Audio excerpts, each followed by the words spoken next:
welcome to this explainer. Let's dive straight in, shall we? Because today we are completely shifting your role. You're no longer just a passive viewer kicking back on the sofa.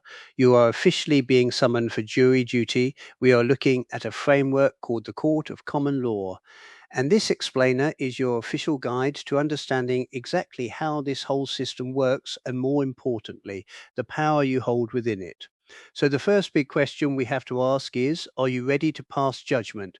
We've been conditioned to just sit back, consume media, and let information sort of wash over us. But this system, it requires something entirely different from you. It requires your active participation. It's asking you to stop being a bystander and actually start taking a stand. And I think this quote hits the nail on the head. The Court of Common Law is defined as a place where you, the jury, pass judgment on a proposition. Notice the emphasis on you. You are an active jury here. The outcomes aren't decided by some stuffy judge in a wig banging a gavel. They are completely decided by the collective decisions of people exactly like you. Phase 1. The proposition: every single case presented to this court follows a really clear, logical roadmap across a three-part formation. It moves from step one, the initial proposition, into step two, the debate, and finally wraps up with step three, the verdict. Getting a grip on this flow is vital because your role as a juror actually shifts a bit in each of these three phases come into play. So in that first step, a proposition is put forward, and what's absolutely brilliant here is the utter simplicity of it. There are no lengthy explanations. There's no sneaky context trying to sway your opinion right out of the gate. It is literally just a straightforward statement presented to the court. That's it. And straight away, upon hearing that statement, you're called to action. You're asked to head straight over to the channel page to cast your crucial first vote.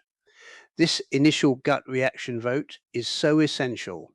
It captures the raw, completely uninfluenced sentiment of the jury before any arguments have even been made. Basically, your individual vote is the spark that ignites the whole process. Phase 2, the debate.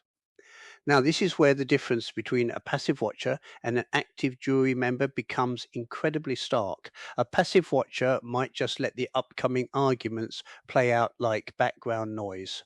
But you, as an active jury member, you're leaning in, you're listening critically to a reasoned argument, you're dissecting the logic, hunting for flaws, and getting ready to weigh in properly.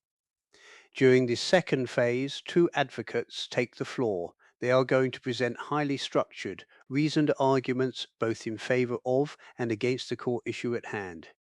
It's a proper clash of perspectives, and it's specifically designed to challenge whatever initial bias you might have had during that very first vote. So here's the crucial point. Your participation doesn't just end with a quick click of a button.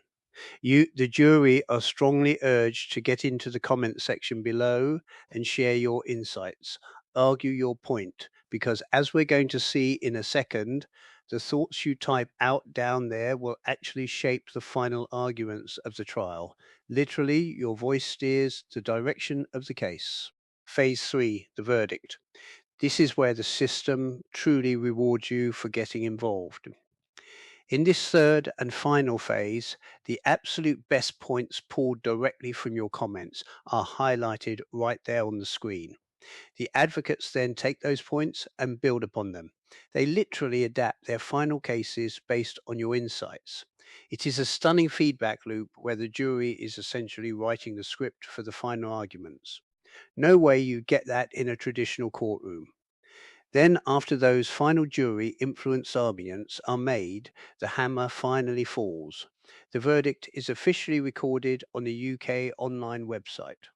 But remember that final verdict is entirely 100% based on your vote. The collective will of the active jury is what actually determines the official outcome of the proposition. A truly living court, continuous justice. The creators regard this as a living court. Now, what does that actually mean? Well, unlike a traditional court where a judgment is finalized, stamped, and locked away in a dusty filing cabinet forever, this system is completely dynamic. The verdict in these presented cases can actually change as people continue to vote over time. Community input creates a shifting breathing verdict. As society changes or as new jury members discover the case online and cast their votes, what was once considered guilty might completely swing to not guilty a year down the line. Your engagement is the actual engine of justice. If we don't engage, the whole system just grinds to a halt. So I'm going to leave you with this final thought to chew on.